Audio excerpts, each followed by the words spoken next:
With the debut of the Cosmo in 1967, Mazda realized its years-long dream of developing a rotary-powered vehicle.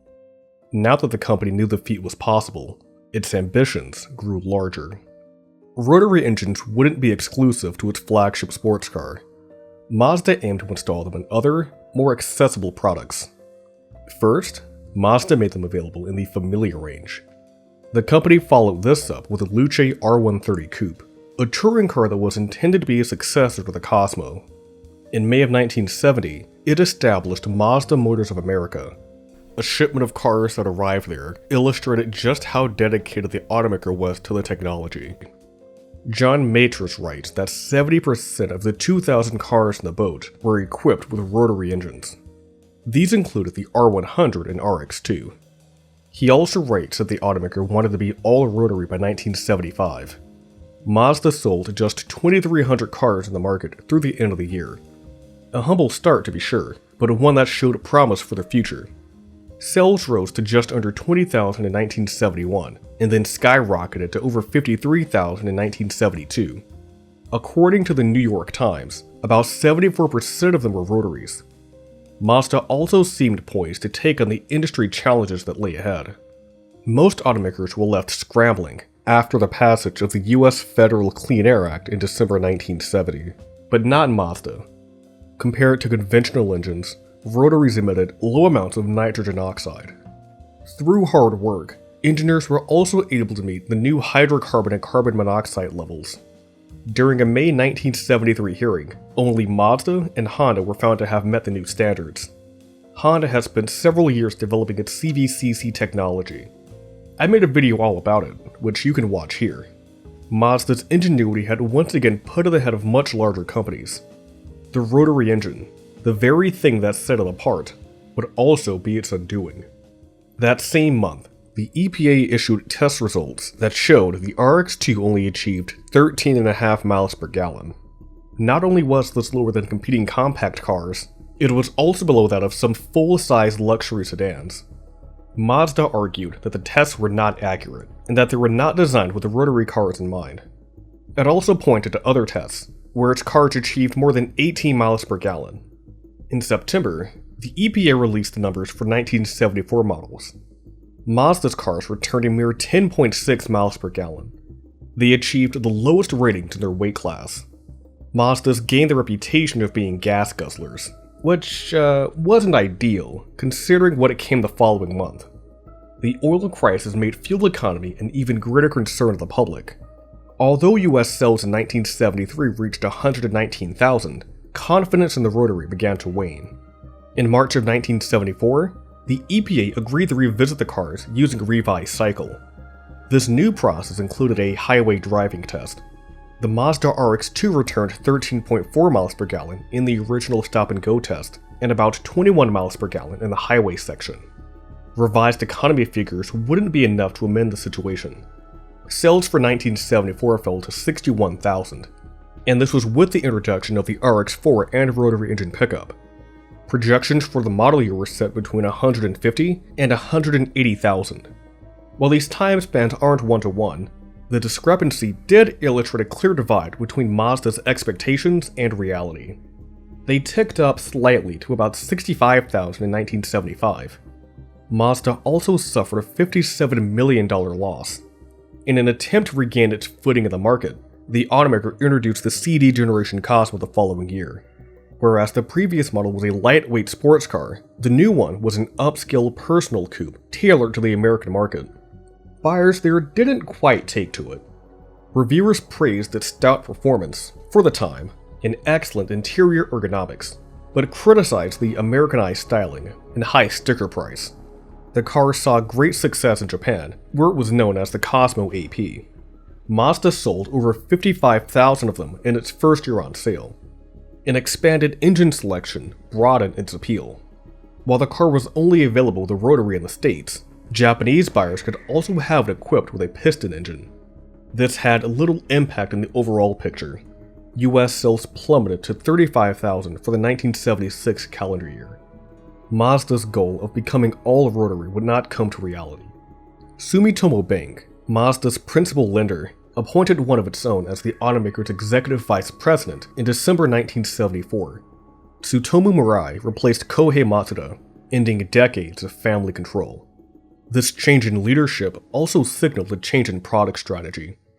Outgoing rotary-powered cars were discontinued, while new mainstream offerings, such as the GLC, could only be had with piston engines. It looked to be the beginning of the end for Mazda's rotary ventures. Actually, this couldn't have been further from the truth. Rotaries probably weren't suitable for mainstream products in a post-oil crisis world, but they could find use in more specialized vehicles. High-end cars utilizing the technology would be offered exclusively in the Japanese market. And although American consumers had appeared to shun the rotary engine, Mazda still saw a future for it in the region. Engineers had been pushing for an affordable rotary sports car since the beginning of the decade. The idea stretched back to the X810 RX-500, an experimental testbed that the company developed to further research on plastics and rotary technology. I made a video about this car that you can watch here. Mazda explored building it as a successor to the Cosmo, but found that, for a variety of reasons, it wouldn't be possible. Instead of constructing it as is, the company decided to develop it further. The initial plan called for a sports car priced between $5,800 and $7,000, with monthly production of 300 units.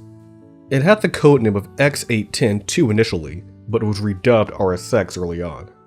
Jack Yamaguchi writes that product planner Akio Uchiyama came up with two proposals. The first, a mid-engine Grand Tourer, drew obvious inspiration from the RX-500. The other called for a conventional front-engine sports car. Mazda favored the latter as, quote, a true mid-ship car would have entailed heavy investment in tooling for a new drivetrain and drive up the car's price. Datsun sports cars significantly influenced the project.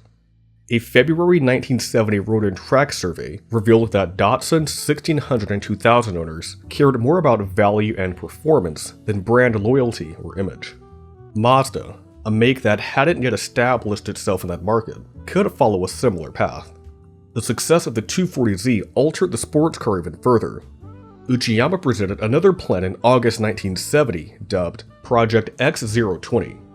Proposed engines ranged from an 82 horsepower 10A all the way to a 170 horsepower 12A.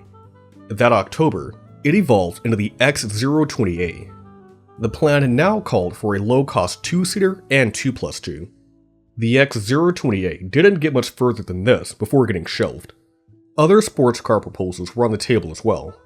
Mazda worked on a large touring coupe that would have competed with the likes of the Chevrolet Corvette and Jaguar E-Type. This project had the code name X020G. One of its engines would have been a widened 12A that made 135 horsepower. Another would have been completely new, a 180 horsepower 21A. Mazda even considered a 200 horsepower 22A. Yamaguchi writes that the engine got into the clay model phase before being scrapped. It, along with the X020G, were victims of the oil crisis. Uncertain economic conditions made the business case for a rotary sports car shaky at best, but two events helped keep the idea alive. Mazda launched a program in which thousands of employees were dispatched to dealerships to help clear out unsold inventory. Uchiyama was stationed in Suzuka and decided to stop by the city's famed racetrack. While speaking with enthusiasts there, he learned that Mazda's very identity was tied to the rotary engine. True recovery would only be possible if the company continued to embrace the technology.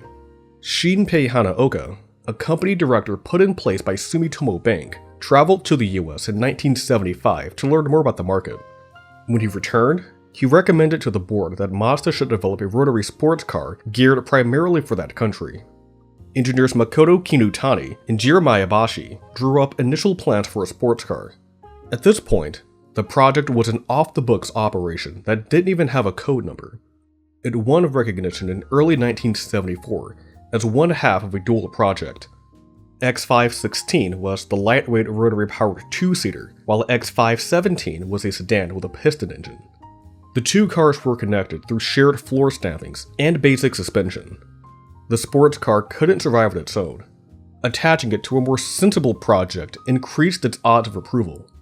Uchiyama joined the project when he finished up his sales assignment. Once Mazda's financial situation improved, the two projects were separated. The X517 evolved into the X606, which would eventually see production as the 626, and the X516 became the X605. Work on the project kicked off in May 1976. Sumiya Mochizuki became head engineer, while Uchiyama was responsible for the car's layout. Matsuhiro Maeda was named chief designer. He laid out a few ground rules for his staff to abide by. Firstly, they wouldn't try to gear the car's styling toward a particular market. Mazda tried and failed to tailor the CD Cosmo to American tastes. Instead, the design team would focus on creating a universally appealing vehicle. Mazda of America said it was to be, quote, a car of international flavor that will look equally at home in Stuttgart, Arkansas, or Stuttgart, Germany. The design process went smoothly. Only two issues caused friction within the team. Mazda had culled the proposals down to a quartet of fifth-scale models. 3 of them had upright, exposed headlights. The 4th had retractable units. This element remained a long-running point of contention, with designers arguing for pop-ups and others lobbying for the exposed lights. Yamaguchi writes that this design ultimately won out. As you can see, it has exposed lights. The stylists got their way, and retractable lights were installed at the last minute. While the lamps added complexity, weight, and cost, they also reduced the drag coefficient. The car had a CD of 0.36 with the lights down, and 0.38 with the lights up. For comparison's sake, the latter number was the same as the Datsun 280Z. They couldn't get their way with the rear hatch though. Early drawings depicted a one-piece wraparound window. Cost concerns won out here, as the production car had a 3-piece window. Mazda opted to use a revised version of the 12A rotary for their sports car. It featured 2 side intake ports and a peripheral exhaust port per chamber. Fuel injection wasn't used because it conflicted with the thermal reactor. The engine weighed just 312 pounds. Most RX-7s would be equipped with a 5-speed gearbox, though a 4-speed would also be available. An automatic would be on offer as well. The SA RX-7 made its American debut at the Mark Hopkins Hotel in San Francisco on April 24, 1978. In May, the first production model rolled off the assembly line. The company wasn't sure how well the car would sell and wanted to play it safe. Reliability issues also plagued its rotary models of the early to mid-70s, and it wanted to ensure that its new sports car wouldn't suffer the same problems. The factory would produce 5,000 a month. The US would get an initial supply of 3,000, and then another 1,500 to 2,000 a month. That was the plan at least. Demand quickly outstripped supply, even after Mazda upped the shipments. Some buyers were willing to pay up to $3,000 above sticker for it. Brian Long states that a few were advertised for as high as $11,300. By the end of 1978, Mazda sold nearly 20,000 of them. Road and Track named it the best sports car under $7,000. It later stated, quote, "New standard in performance and elegance for medium-priced 2-seat GT cars is the way we describe the 240Z in our initial road test, and those same words could be applied to the Mazda without equivocation." The car launched in the Japanese market in May 1978. It replaced the sporty Savannah line but retained the name, so the company sold it as the Savannah RX-7. Mazda sold 9,000 a month at its peak. Long points out that it occupied a unique place in the market. The Nissan Fairlady Z, one of the car's primary inspirations, had morphed into a luxury grand tourer. Foreign competitors such as the Triumph TR7 and Porsche 924 were more expensive. Motor Trend tested not 1, but 3 versions of the car in May 1978. A standard one with a 4-speed, a GS with a 5-speed, and a 3rd with the automatic. Chuck Nurple described the styling as, quote, "pleasing to the eye with no glaring defects or harsh panel dividing strips to mar the smooth appearance." Motor Trend recorded a 0 to 60 time of 9.2 seconds. The automatic was a bit slower at 10.6 seconds. Braking and steering were high points as well, and the rotary engine was as smooth as ever. Mazda's efforts to increase its fuel economy paid off. The magazine got economy splits of 19, 29, 23. It ended the piece by correctly predicting that, quote, "if Mazda can sell this car for the proposed under $7,000, several competitors are really going to have to hustle to keep with the RX-7. Car and driver took to the car when it was initially revealed, and later wrote that it was, quote, even better than our first brief encounter suggested it might be. It bookended the review by stating that its combination of price, comfort, style, and value, quote, would make people gouge eyes and pull hair to get on the dealer's waiting list. Japan's car graphic gushed about the RX-7's agile handling, responsive steering, and excellent straight-line stability. It described the back seats as occasional, but noted that they could be folded down for additional luggage space. Hiroshi Moshijima from MotorFan called it one of the best handling cars to ever come out of Japan. Even the British motoring press, a notoriously tough bunch to please, had good things to say about it. Autocar got its hands on the RX-7 in November 1979. It lamented its price of £8,549, which was considerably more expensive than the US price of $7,195. That number worked out to roughly £3,600 at the time. Autocar liked the styling, as it looked well sorted without settling for unnecessary ornamentation. The magazine recorded a 0 to 60 time of 10.1 seconds, considerably slower than the Lotus Eclat's time of 7.9 seconds. And while it predicted that it would have wide appeal due to its looks and road handling, Autocar reckoned that the steering could stand to be improved. The RX-7 may have been a smash hit, but the company was still feeling the effects of the oil crisis. It entered a capital tie-up with Ford in 1979, in which the American automaker acquired a 30% stake in Mazda. The deal benefited both parties, with Mazda receiving an influx of cash and Ford gaining a foothold in Asia-Pacific markets. About 54,900 RX-7s were sold for 1979. Mazda sold about 156,000 cars in the US as well. The RX-7 received a minor update for 1980. 2 rubber nibs were placed just below the rear bumper strip. An 80-mile-an-hour limited safety speedometer was added as well. To commemorate Mazda's 10 years of selling cars in the US, the company introduced the Anniversary RX-7. It featured a Renaissance red paint job and a medallion bearing the Roman numeral X. The company also made Anniversary 626s and GLCs. RX-7 sales for the year totaled about 43,700. Another, more substantial update came the following year. Revised exterior styling brought the CD down to 0.34. Mazda also cleaned up the rear design. The avant-garde depression had been replaced by a streamlined lighting arrangement. Instead of long tail lights flanked a smoked grille, the license plate area was relocated under the rear bumper guard.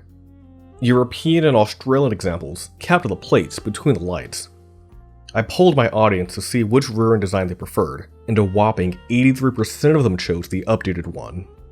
A set of catalytic converters replaced the thermal reactor. The change improved fuel economy and shed 85 pounds. These updated models are referred to as FB RX-7s. About 43,400 examples were sold this year. Mazda as a whole sold about 166,000 cars in the US. Not much was in store the following year, though there were significant developments in the Japanese market.